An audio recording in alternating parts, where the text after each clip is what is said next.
Queria que você abrisse a sua Bíblia na carta de Paulo aos Gálatas, no capítulo 4.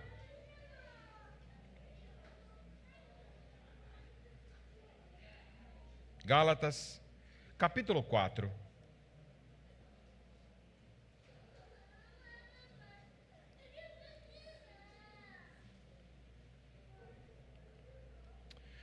Todos acharam? Queria que você deixasse a sua Bíblia aberta aí. Nós vamos ler daqui a alguns instantes um texto conhecido.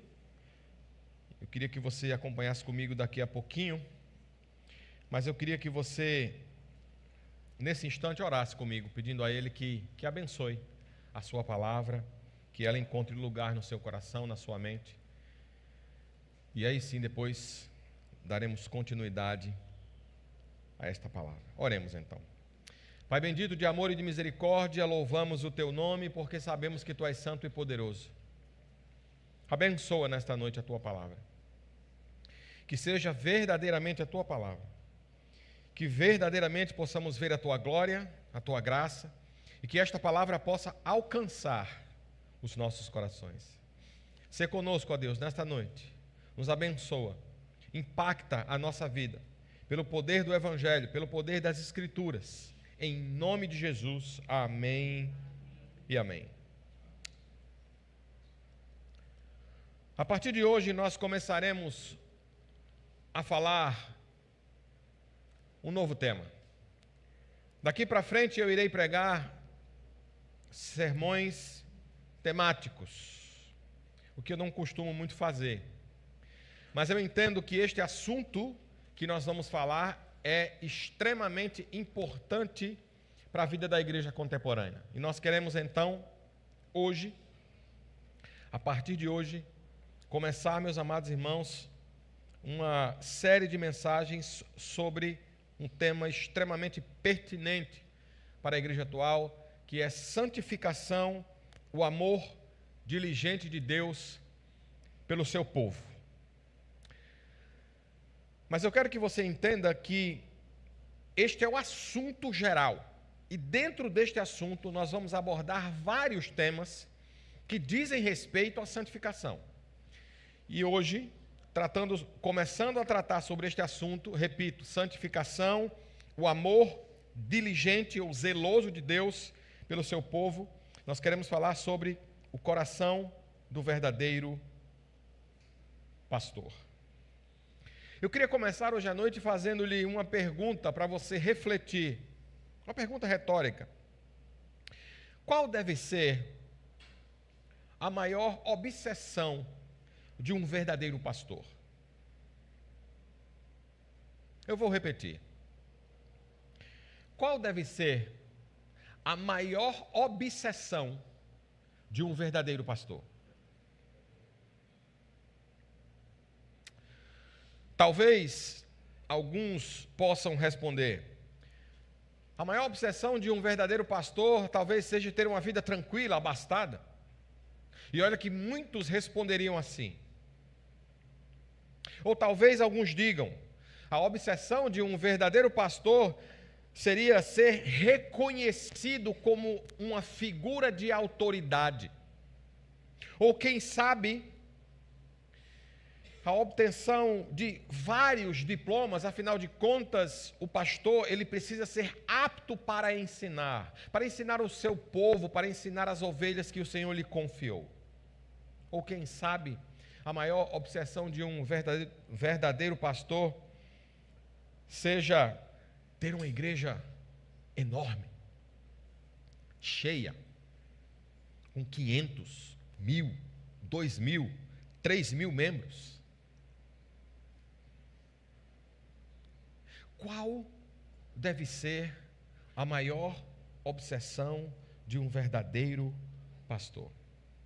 Para nos ajudar, eu escolhi Gálatas capítulo 4, e eu queria que você lesse comigo apenas um versículo, o versículo de número 19. Queria que você acompanhasse aí na sua Bíblia a leitura.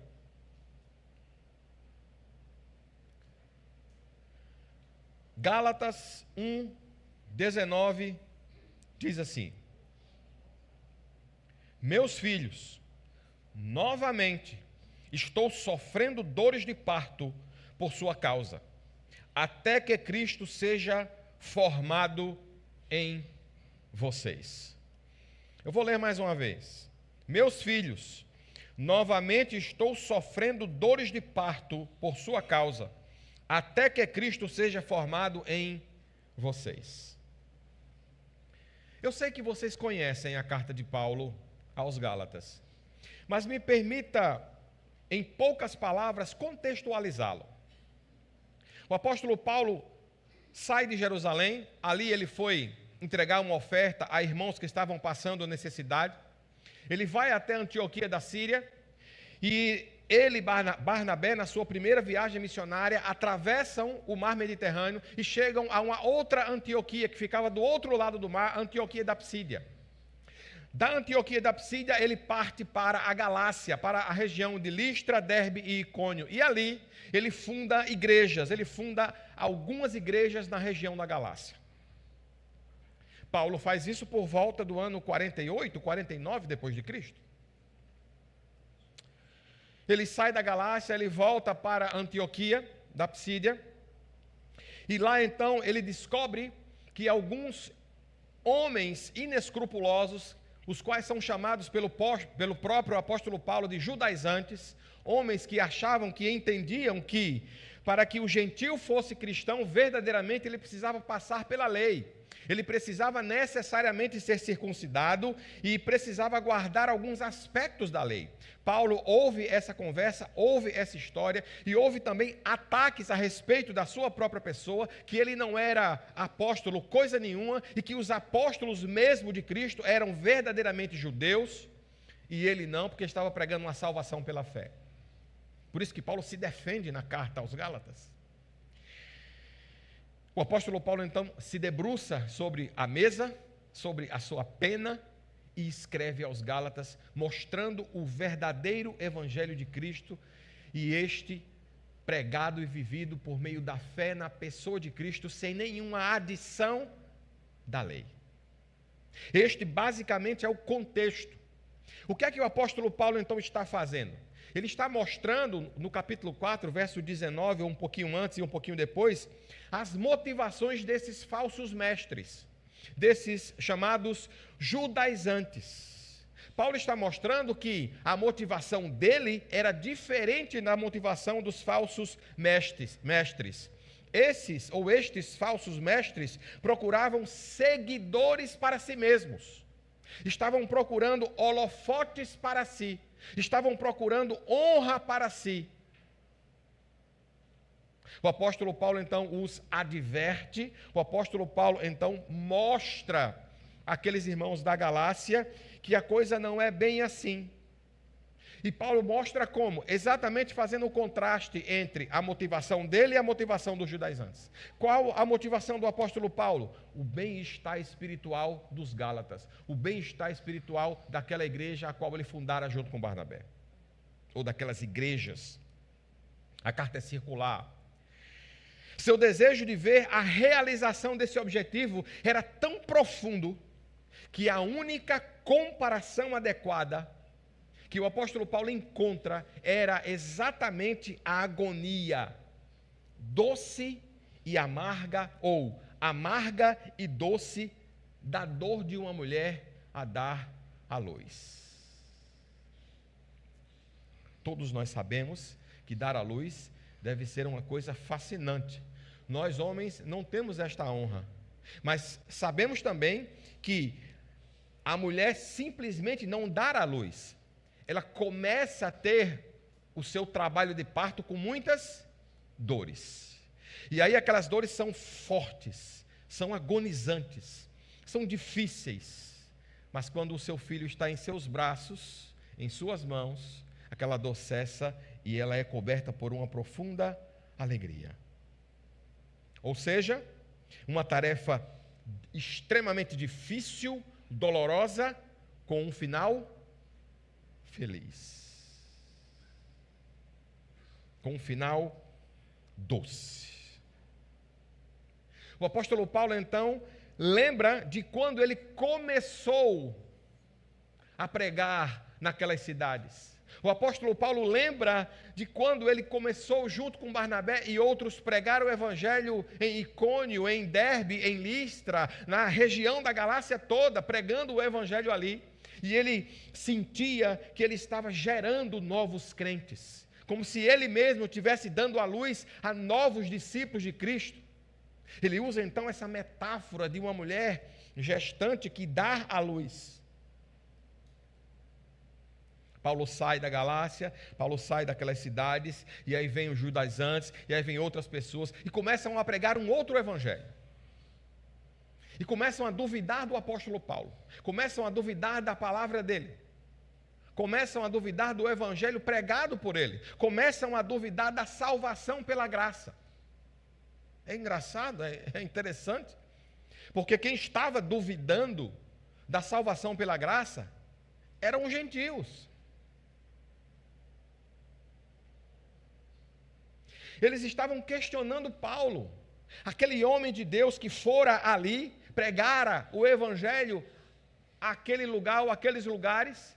Eles conheciam exatamente quem era o apóstolo Paulo e agora estavam duvidando do apóstolo por causa de judeus ou judaizantes, homens que se diziam mestres, que se converteram pseudamente ao Senhor e que afirmavam categoricamente que para exercer a fé em Cristo eu precisava ser primeiro judeu. Eu precisava ser judaizante, eu precisava guardar a lei, eu precisava ser circuncidado, eu precisava observar alguns aspectos da lei. Eles esqueceram completamente o que o apóstolo Paulo havia ensinado para eles. Meus amados irmãos, como pode isso? O apóstolo Paulo então debruça-se sobre a mesa e escreve àqueles amados irmãos, ele escreve aos Gálatas, e ele descobre que o seu trabalho não havia terminado. O apóstolo Paulo descobre que o trabalho dele não deveria ter sido, ou não foi, necessariamente apenas pregar o evangelho, anunciar a salvação, abrir congregações, fundar igrejas. O trabalho do apóstolo Paulo não havia terminado. Ele continuara, mas afinal de contas, quando ou até quando duraria esse trabalho? Até quando o apóstolo Paulo iria trabalhar? O próprio texto nos ensina e nos diz, em Gálatas capítulo 4, versículo 19, se você estiver com a sua Bíblia aberta lá, você vai ver o apóstolo Paulo falando e tratando com muita gentileza aqueles amados irmãos, chamando-os de filhos. E por que ele chama aqueles amados irmãos de filhos? Porque eles foram gerados por Paulo. Quem pregou o evangelho para vocês fui eu. Vocês são meus filhos. Vocês não são filhos dos judaizantes. Vocês são meus filhos. Fui eu quem pregou o evangelho para vocês. E através de mim o Espírito Santo convenceu vocês do pecado, da justiça e do juízo. Versículo 19, meus filhos, novamente, veja, ele já tinha sentido esta experiência antes, tido este sentimento, novamente estou sofrendo dores de parto por sua causa. Aí depois ele diz o quê? Até que Cristo seja formado em vocês. Repetindo a pergunta, até quando duraria o trabalho do apóstolo Paulo? Até quando dura o trabalho de um pastor de verdade? Não de um picareta, mas de um pastor de verdade. O texto nos ensina e diz, até que Cristo seja plenamente desenvolvido em você. Quanto tempo vai levar para que Cristo seja desenvolvido em você?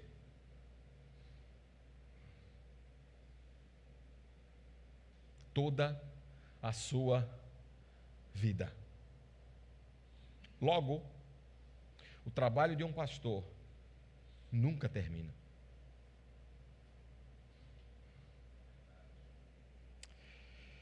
Qual deve ser, portanto, a maior obsessão de um verdadeiro pastor? Eu separei alguns versículos para a gente ler. Colossenses capítulo 1, versículos 28 e 29, Bernardo. Caça aí, por favor. Vamos ler esses versículos para a gente ver qual deve ser a maior obsessão de um pastor. Colossenses 1, 28 diz assim: nós o proclamamos. Proclamamos quem? Cristo, obviamente. Advertindo e ensinando a cada um com toda a sabedoria, para que apresentemos todo homem o quê? Em Cristo. Versículo 29, por favor, Bernardo. Para isso eu me esforço. Como? Lutando com toda a minha força, que atua poderosamente em mim. A obsessão de um pastor de verdade, de um verdadeiro homem de Deus, é a santificação dos remidos. Por isso que uma igreja nunca pode ser apenas uma igreja que evangeliza. Ela precisa ser uma igreja que evangeliza e uma igreja que discipula e, consequentemente, cuida.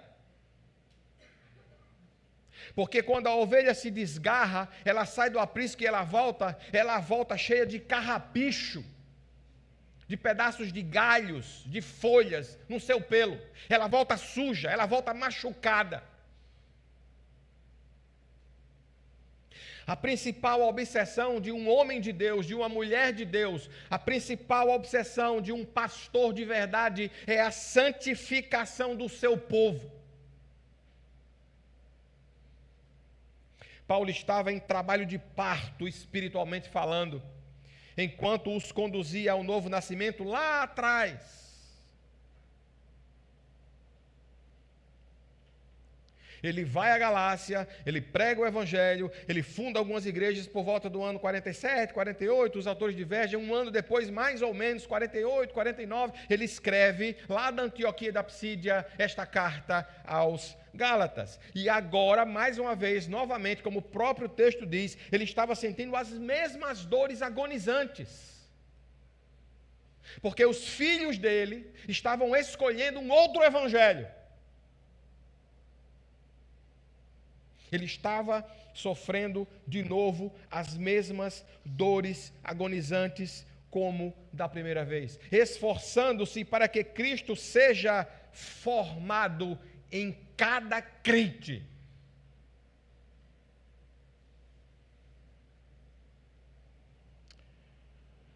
Sua obsessão, portanto, meus amados irmãos, era muito clara.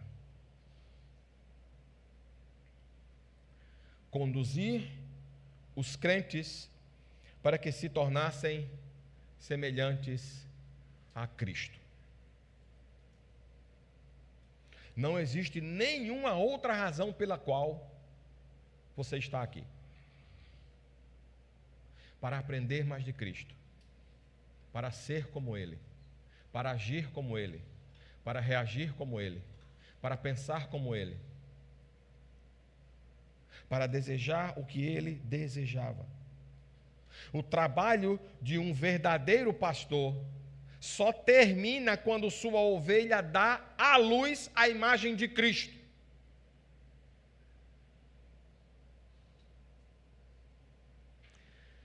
E a ilustração que pode ser usada aqui é aquela extremamente antiga que você já deve ter ouvido 1 milhão de vezes. Alguém bate a porta da casa de alguém, de um outro alguém, e aí o mordomo, alguém, uma casa muito abastada, que tem mordomo, né?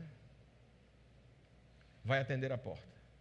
E aí a pessoa chega lá e diz assim: eu gostaria de falar com o senhor Moisés. E aí ele diz: só um minuto, por gentileza. Fecha a porta, vai lá e diz: senhor Moisés, tem uma pessoa aí fora querendo falar com o senhor. Quem é? Ele diz: não sei. Você não perguntou o nome? Não. Mas parece muito com Jesus.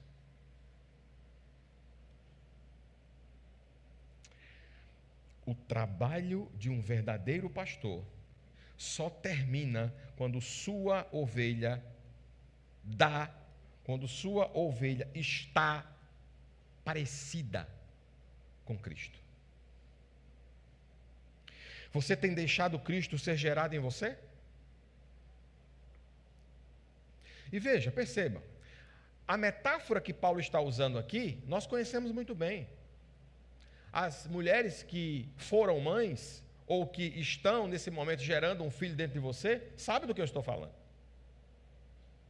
A ideia é exatamente a mesma.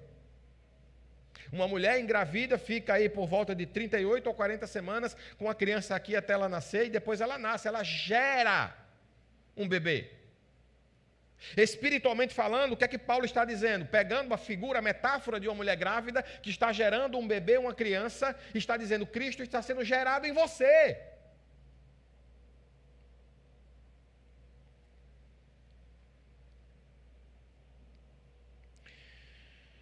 Mas o que você está permitindo que seja gerado dentro de você?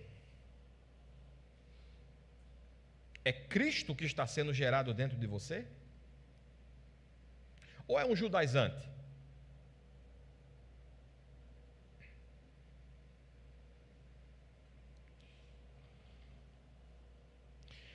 Cuidado. Você pode estar gerando um filho natimorto.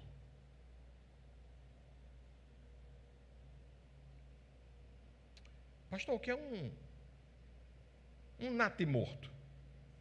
É um feto que morre no ventre.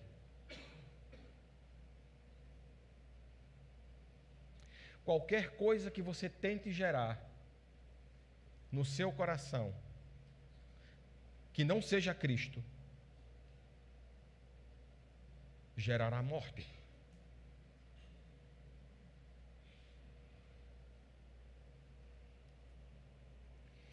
Assim, meus amados irmãos, é o coração de um pastor.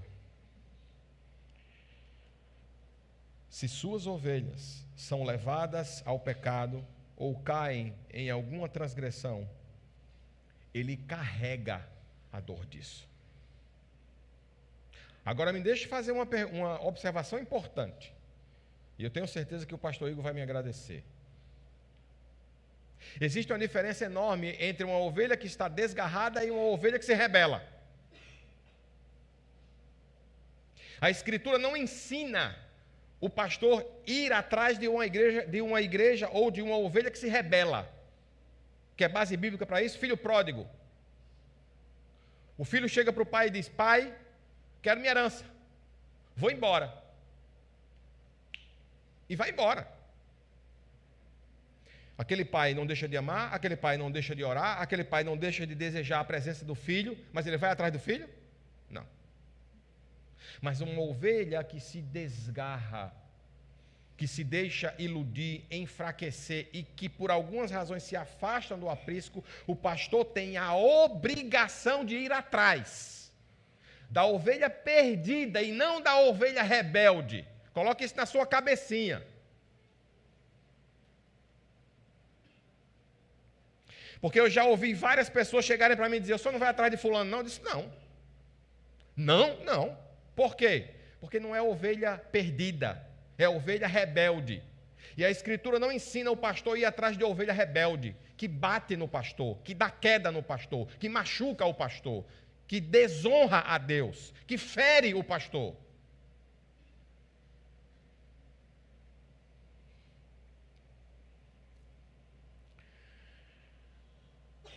Você não faz ideia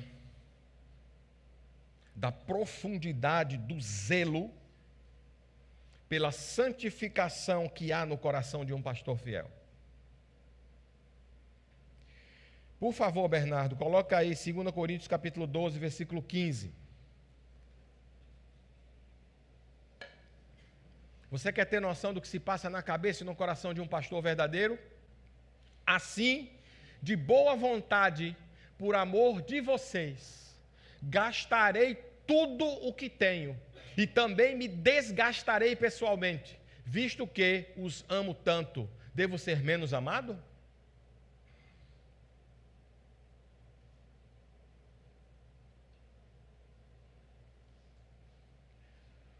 Um pastor de verdade se desgasta pelas suas ovelhas. Olhe a relação do apóstolo Paulo com os filipenses.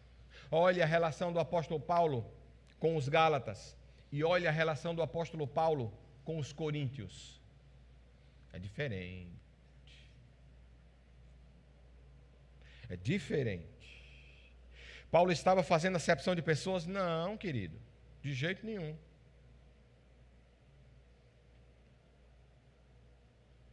O apóstolo Paulo diz: de vocês eu não quero absolutamente nada, referindo-se ou reportando-se aos coríntios. Eu não quero nada de vocês. Porque vocês são mesquinhos. Porque vocês são muquirana. Porque vocês são mão de vaca. Porque vocês não contribuem. Mas é isso que ele diz para os gálatas? Não. É tanto que o título maior da carta aos filipenses é a carta da alegria.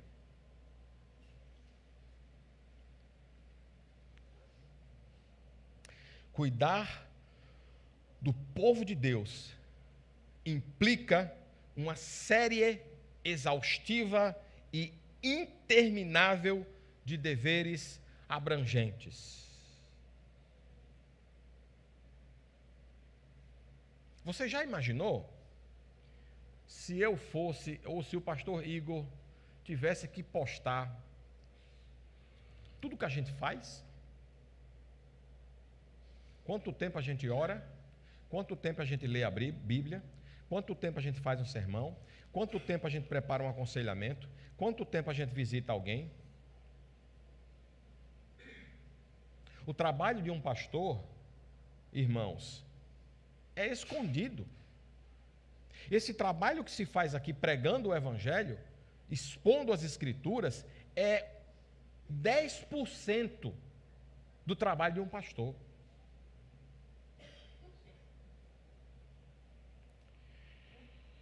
Mas apesar da diversidade de todos estes afazeres exaustivos e intermináveis, todos os deveres pastorais apontam para um único objetivo. Único. Qual? A santificação do povo de Deus. Não existe outro objetivo. O meu objetivo é torná-lo parecido com Cristo. O meu objetivo é ensiná-lo a ser como Jesus de Nazaré. O meu objetivo é fazer com que Cristo esteja sendo a cada dia gerado dentro de você e alcançando um espaço dentro da sua vida, do seu coração, tomando conta de todas as áreas da sua vida, a fim de que você viva como Ele viveu. Ai, eu queria ser um bom marido. Ai, eu queria ser uma boa esposa. Ai, eu queria ser um bom trabalhador. Eu queria ser um bom vizinho. Então seja um bom cristão. Seja um homem parecido com Cristo, porque sendo parecido com Cristo, você vai ser o melhor vizinho, o melhor patrão, o melhor empregado, o melhor pai, a melhor mãe, o melhor filho, o melhor vizinho, o melhor sei lá o quê, o melhor motorista.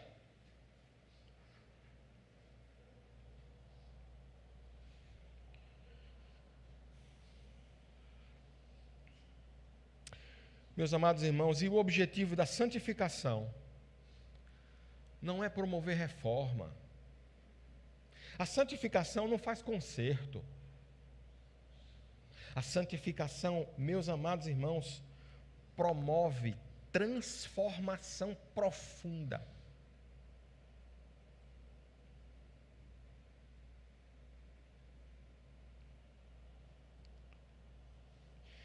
E essa transformação tem uma finalidade e um objetivo: tornar você semelhante a Cristo.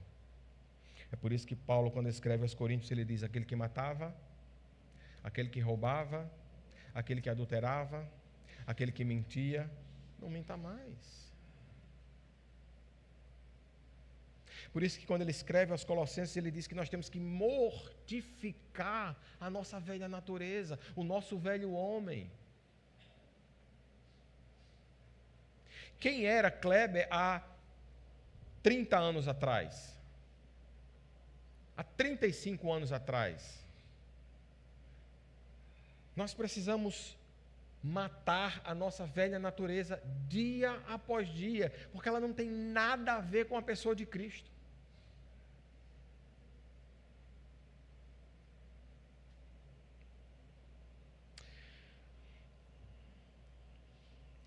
Eu vou dizer para você agora uma coisa muito dura,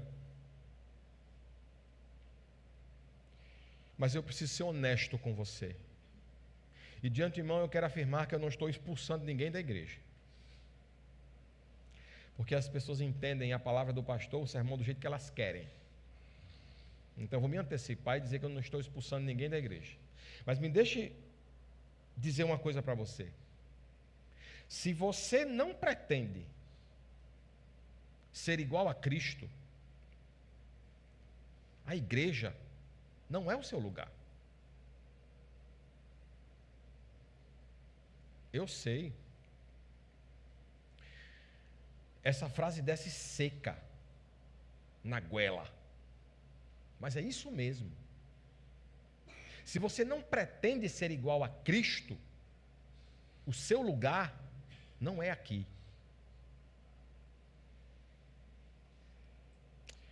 Porque aqui, nosso principal objetivo é que você chegue à estatura do varão perfeito.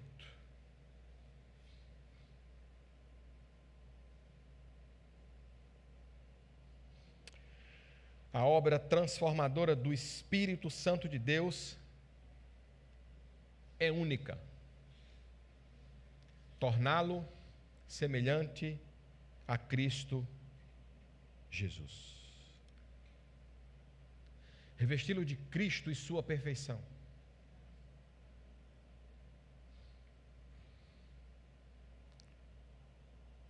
Eu queria terminar com Efésios capítulo 4, versículo 13, o qual diz o seguinte: até que todos, sem nenhuma exceção, por isso que o trabalho do pastor é exaustivo e interminável,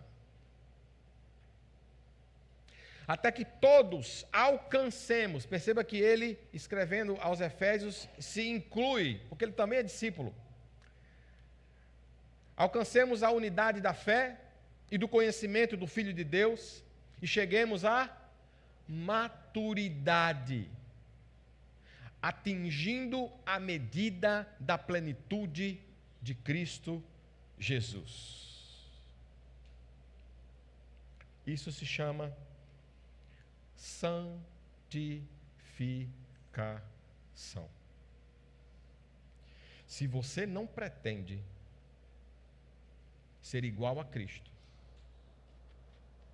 você está verdadeiramente no caminho errado. E você está perdendo todas as coisas boas que este mundo tem para lhe oferecer. Mas se você, de fato, verdadeiramente deseja ser como Cristo, aquilo que este mundo pode lhe oferecer é fichinha perto daquilo que o Senhor Jesus prometeu para nós. Segundo o apóstolo Pedro, um dia nós o veremos, porque participaremos da sua divindade. Se isso não for melhor do que uma festa, do que uma garrafa de cachaça, do que um cigarro de maconha, do que uma boa transa, do que andar num carro de R$1 milhão, do que morar nos melhores lugares do mundo, eu não sei o que é. Como reconhecer um verdadeiro pastor? Olhe se este homem chama glória para si ou para Cristo. Olhe se o coração desse homem deseja conduzi-lo a Cristo, não apenas no tocante à salvação, mas sobretudo no tocante à santificação. Verifique se este homem não quer que Cristo seja glorificado em você. E como Cristo pode ser glorificado em mim? Eu andando e seguindo os mesmos passos dele.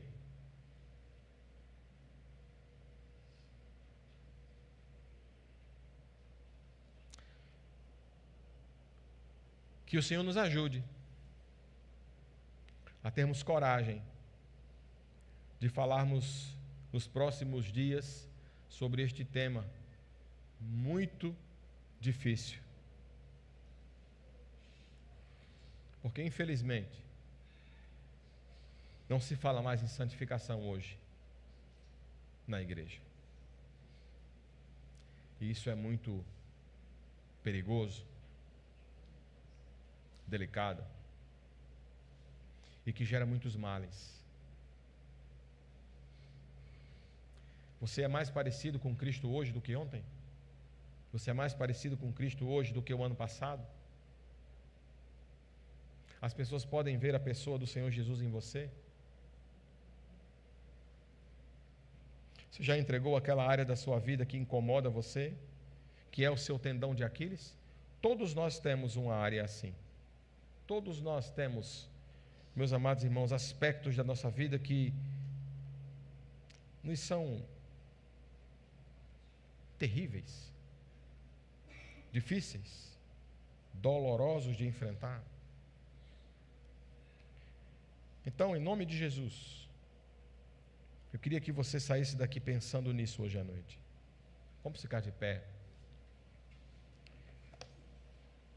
Eu queria que o Ministério de Louvor viesse até aqui à frente. E eu gostaria que nós cantássemos mais uma vez Brilharei. Porque eu acho que tem tudo a ver com o que nós cantamos hoje à noite.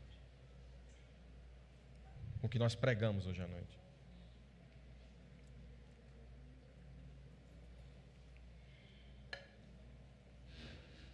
E eu queria lhe fazer um desafio.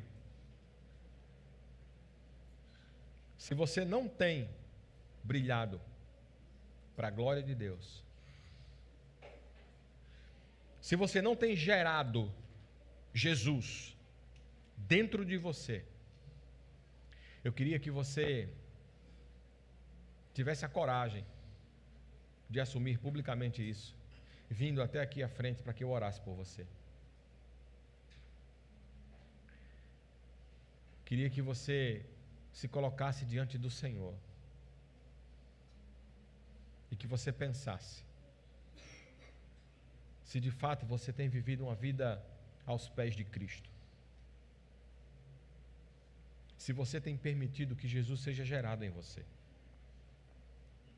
se onde você está você é reconhecido porque você é um discípulo de Cristo, ou sequer as pessoas sabem que você é cristão, ou você nunca abriu a boca para falar para o seu amigo, para a sua amiga, para o seu colega de turma, para o seu colega de trabalho, que Jesus é a salvação.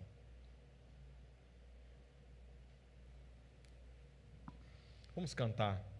Se você sentir de Deus que esta palavra foi de encontro ao seu coração, eu quero convidar você a sair do seu lugar, a vir até aqui à frente